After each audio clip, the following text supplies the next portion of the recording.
Վախը խլում է քո ուժը, քո խաղաղությունը, քո հավատը, բայց ինչ կասեր Քրիստոս։ Մի վախեցիր, միայն հավատա։ Վախը գալիս է կորցնում ես վերահսկողությունը, բայց Աստված միշտ վերահսկում է։ Քրիստոս ամեն անգամ հարցնում էր. ինչու եք թերահավատ։ Իսկ դու վստահում ես նրան վախի փոխարեն վստահություն։ Վախը հաղթահարելու 3 քայլ։ Առաջին՝ աղոթք։ Տուր քո վախը Աստծուն։ Աղոթքը վախը փոխում է հավատքի։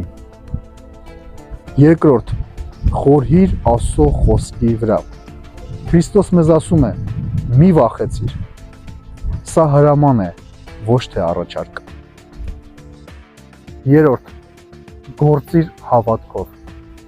Վախը թողնում են նրանց, ովքեր քաջաբար քայլում են Աստծո հետ։ Այս պահքի ընթացքում փոխիր վախը հավատքի։ Եկ միասին հաղթահարենք ամեն անհանգստությունը։ Հավատա, աղոթիր, գործիր, Աստված քեզ հետ է։